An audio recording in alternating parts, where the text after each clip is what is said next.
வணக்கம். Indian solidarity for excellence in education வழங்கும் CSS frameworks. So நான் ஏற்கனவே சொன்ன மாதிரி நம்ம ஒரு HTML பேஜை டிசைன் பண்ணுறோம் அப்படின்னா நமக்கு அதுக்கு தேவைப்பட்டது template.css ஃபைல்.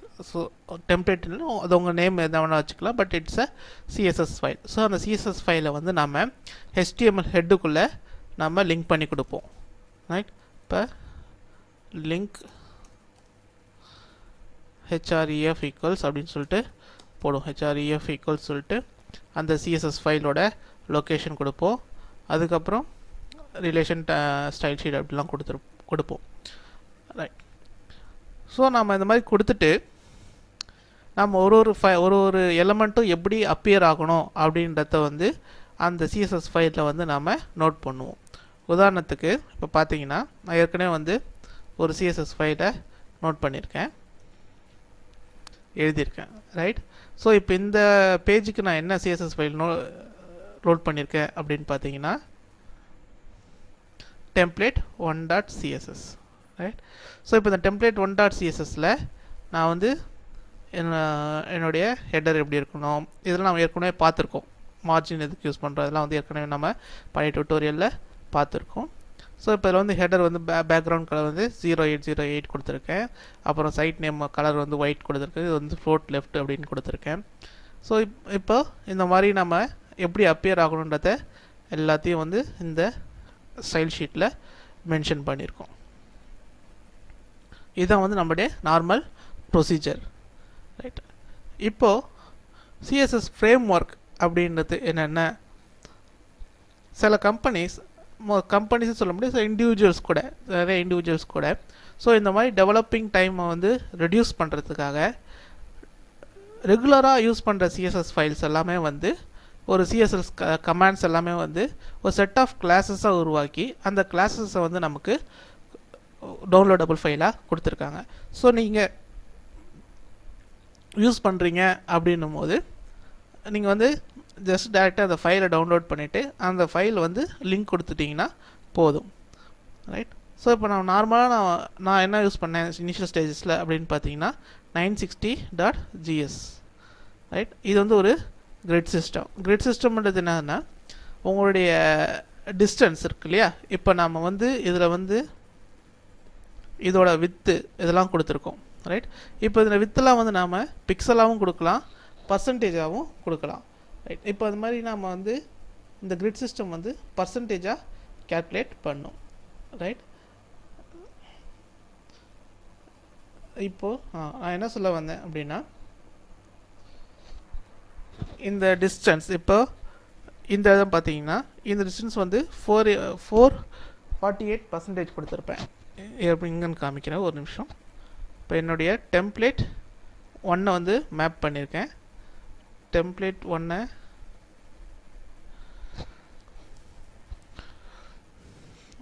மேப் பண்ணியிருக்கேன். இப்போ இங்கே பார்த்தீங்கன்னா கண்டென்ட் 2 இதனுடைய வித்து 48%, இது 48% வரைக்கும் வரலாம் அப்படின்னு சொல்லிட்டு கொடுத்துருக்கேன்.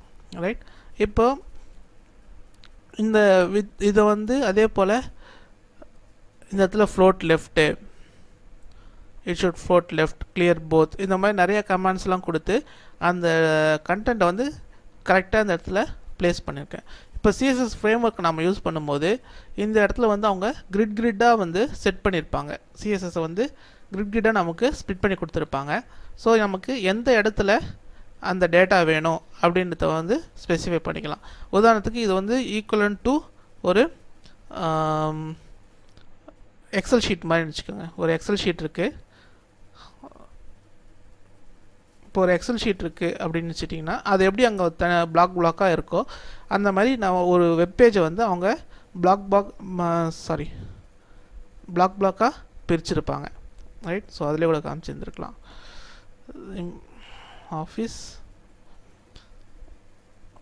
கேல்க்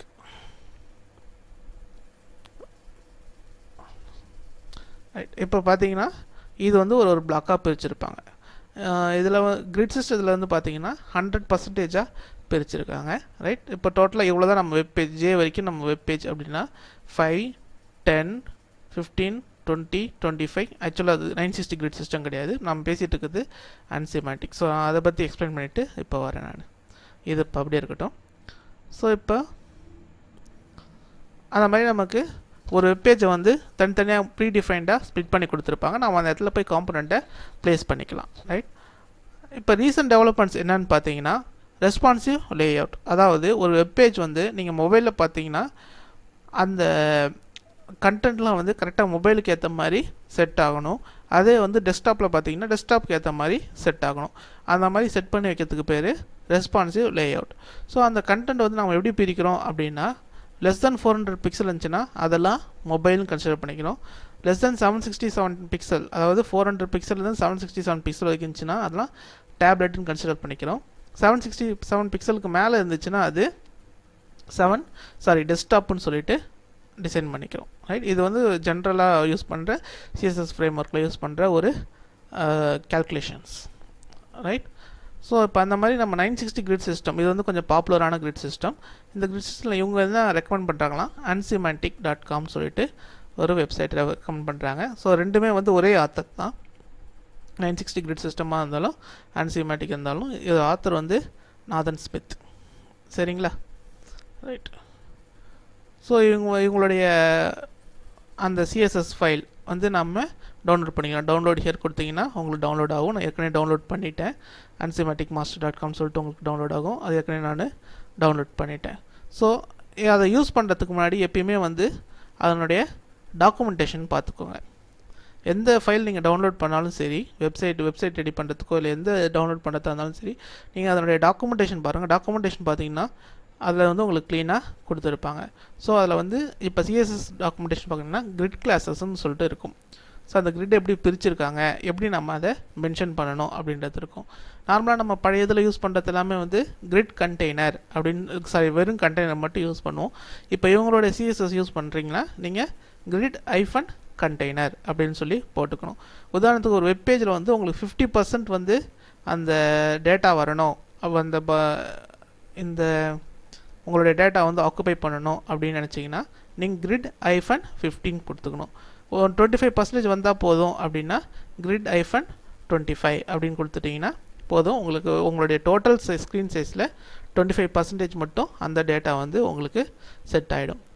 இன்னொரு அட்வான்டேஜ் இந்த இவங்களுடைய இதெல்லாம் யூஸ் பண்ணுறது என்ன அப்படின்னு பார்த்தீங்கன்னா நீங்கள் வந்து சில டேட்டாஸ்லாம் வந்து மொபைலில் தெரியணும், சில டேட்டாஸ் வந்து டெஸ்க்டாப்பில் தெரியணும், மொபைலில் வந்து சில டேட்டா வந்து ஹைட் பண்ணிடணும் அப்படின்னு நீங்கள் மென்ஷன் பண்ணணும் அப்படின்னு நினச்சிங்கன்னா நீங்கள் இவங்களுடைய கிளாஸ் யூஸ் பண்ணிங்கனாலே போதும். நீங்கள் அதுக்குன்னு தனியாக எது கோடிங் எழுத வேண்டிய அவசியம் கிடையாது. ஜஸ்ட் இந்த class hide on mobile, hide on tablet, hide on desktop அப்படின்னு சொல்லிட்டு எழுதுனீங்கனாலே போதும். ஆட்டோமேட்டிக்காக வந்து அது ஹைட் ஆகிக்கும். அந்த டேட்டா வந்து அந்த ஸ்க்ரீனில் பார்க்கும்போது உங்களுக்கு தெரியாது. ஸோ இதெல்லாம் வந்து இப்போ நம்ம ஆக்ஷனில் பார்ப்போம். ஸோ அதுக்கு முன்னாடி நான் இந்த இது எக்ஸ்பிளைன் பண்ணுறேன். திருப்பி இன்னொரு வாட்டி ஒரு எக்ஸல் ஷீட் மாதிரி கேல்குலேட் பண்ணிக்கோங்க.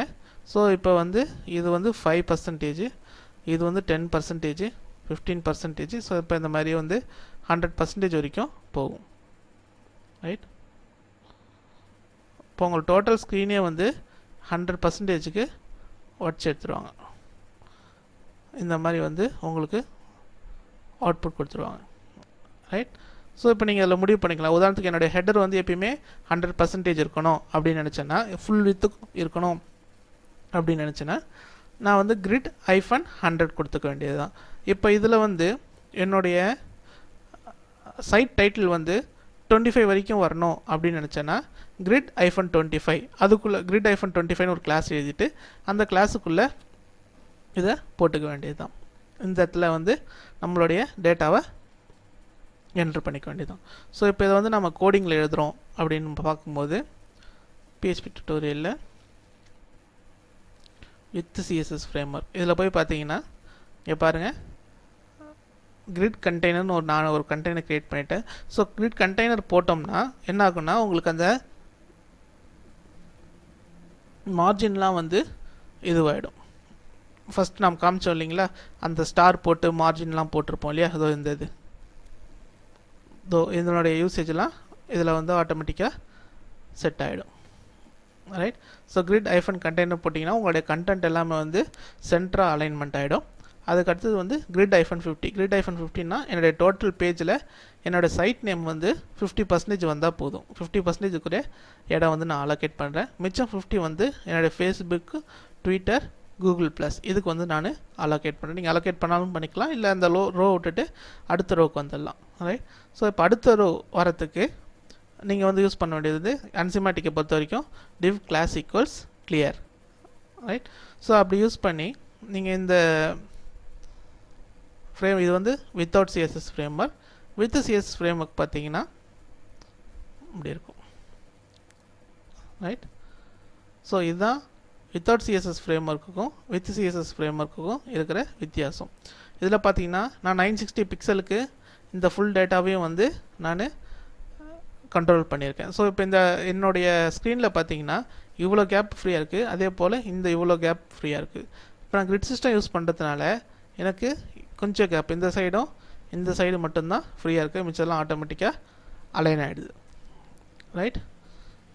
அடுத்தது நான் சொன்ன அட்வான்டேஜ் மாதிரி சில சிஸ்டங்கள் சில டேட்டாஸ் வந்து எனக்கு மொபைலில் தெரியணும், சில டேட்டாஸ் வந்து மொபைலில் தெரியக்கூடாது. இப்போ டெஸ்க்டாப்பில் பார்த்தீங்கன்னா 1 2 3 4 இந்த டேட்டாலாம் தெரியல, ஏன்னா டெஸ்க்டாப் வந்து எனக்கு பெரிய ஸ்க்ரீன் பார்க்கலாம். இப்போ மொபைல் யூஸ் பண்ணுறாங்க, இப்போ ஒரு யூஸர் வந்து மொபைல் யூஸ் பண்ணுறாங்க அப்படின்னும் போது எனக்கு இதில் இந்த டேட்டாலாம் எனக்கு தெரியணும்னு அவசியம் இல்லை. டேரெக்டாக அவங்க லாகின் பண்ணிவிட்டு அவங்க அவங்களுக்கு என்ன டேட்டா தேவையோ அந்த டேட்டா மட்டும் பார்க்குற மாதிரி வச்சுக்கலாம். ஸோ அப்போ ஒரு மொபைல் ஸ்க்ரீன் யூஸ் பண்ணுறோம் அப்படின்னா மொபைல் ஸ்க்ரீன் வந்து சைஸ் வந்து ரொம்ப சின்னதாக இருக்கும். ஸோ அதுக்கு வந்து நான் இது ஃபயர்ஃப்ளாக்ஸில் இருக்க ப்ளகின் இதை யூஸ் பண்ணி என்னோடய ஸ்க்ரீன் சைஸை நான் கம்மி பண்ணுறேன். அப்படி கம்மி பண்ணும்போது இங்கே பார்த்தீங்கன்னா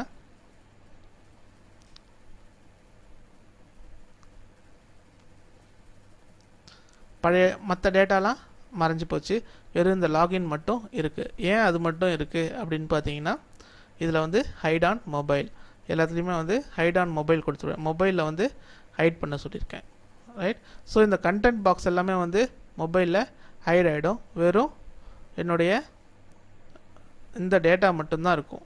இந்த யூசர் நேம் இந்த லாகின் ஸ்க்ரீன் இருக்கு இல்லையா, அது மட்டும் இருக்கும். பாருங்கள் எல்லாத்துலேயுமே ஹைட் ஆன் மொபைல்ன்ற ஒரு கிளாஸை இன்க்ளூட் பண்ணியிருக்கேன்.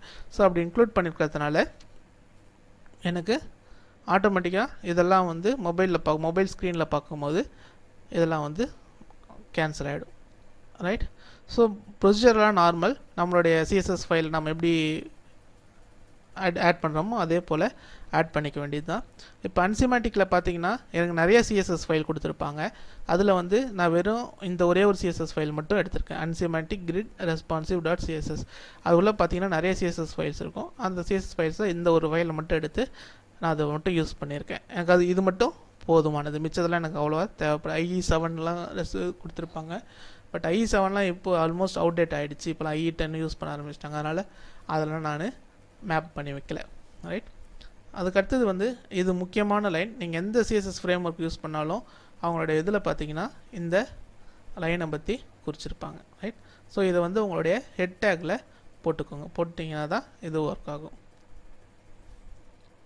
ரைட். அதுக்கு அடுத்தது மற்றபடி நீங்கள் எல்லாமே நார்மலாக நோட் பண்ணுறது தான். மெயின் இது என்னென்னா இந்த வித் எல்லாமே வந்து ப்ரீ டிஃபைன்டாக இருக்கும், நீங்கள் வேறு எதுவும் மாற்ற வேண்டியது இருக்காது. ரைட். அதே போல் உங்களுடைய டெம்ப்ளேட் சிஎஸ்எஸ் ஃபைல் வந்து ஆல்மோஸ்ட் உங்களுடைய கோடிங் வந்து ஹாஃப் ஆகிடும். இப்போ ஒரு இடத்துல நீங்கள் இந்த float left display inline block so இப்போ இதெல்லாம் கொடுத்துட்ருக்கீங்க இல்லையா, இப்போ அதெல்லாம் வந்து நீங்கள் கொடுக்க வேண்டிய அவசியம் இருக்காது. உங்களுடைய கோடிங் டைம் வந்து ரொம்ப மிச்சமாகும். ஏற்கனவே இருக்கிற ஒரு ஃப்ரேம் ஒர்க் எடுத்து நீங்கள் யூஸ் பண்ணிங்கன்னா உங்களுடைய கோடிங் டைம் வந்து ரொம்ப மிச்சமாகும். அது அடுத்த அட்வான்டேஜ் வந்து உங்களுடைய இந்த எதெல்லாம் வந்து மொபைலில் தெரியணும் அதெல்லாம் மொபைலில் தெரியக்கூடாது, அதெல்லாம் வந்து ஈஸியாக நாங்கள் டிட்டர்மின் பண்ணிக்கலாம். ரைட். ஸோ அடுத்தது வந்து நம்ம பூட்ஸ்ட்ராப் ஃப்ரேம் ஒர்க்கை பற்றி பார்ப்போம். பூட்ஸ்ட்ராப் வந்து கொஞ்சம் ஃபேமஸான ஃப்ரேம் ஒர்க். அதில் வந்து என்னென்னா உங்களுக்கு நிறைய சிஎஸ்எஸ்லாம் வந்து இன்பில்ட்டாக இருக்கும். உதாரணத்துக்கு இப்போ அன்சிமேட்டிக்கில் பார்த்தீங்கன்னா வெறும் இந்த கிரிட்டோட நிறுத்தியிருப்பாங்க. பூட்ஸ்ட்ராப்பில் பார்த்தீங்கன்னா உங்களுக்கு இந்த பட்டன் ஸ்டைல்ஸ் எல்லாம் கூட கொடுத்துருப்பாங்க. பட்டன் ஸ்டைல்ஸு இதெல்லாம் இது எப்படி ஸ்டைல் பண்ணலாம், நீங்கள் ஜஸ்ட் அந்த சிஎஸ்எஸ் கிளாஸ் மட்டும் கொடுத்தீங்கன்னா போதும், ஆட்டோமேட்டிக்காக இந்த பட்டன்லாம் அதுக்கேற்ற மாதிரி ஸ்டைலிங் ஆகிடும். இப்போ இதுக்கு பேர் வந்து பேனல்னு சொல்லியிருப்பாங்க. ஸோ இந்த பேனல்லாம் எப்படி இதெல்லாம் வந்து ப்ரீ டிஃபைன்டாக இருக்கும். இதுக்கெல்லாம் வந்து நான் இப்போ கோடிங் எழுதி வச்சுருக்கேன் இந்த மாதிரி வரத்துக்கு. பட் நீங்கள் அதை யூஸ் பண்ணீங்க பூட்ஸ்ட்ராப் யூஸ் பண்ணீங்க அப்படின்னா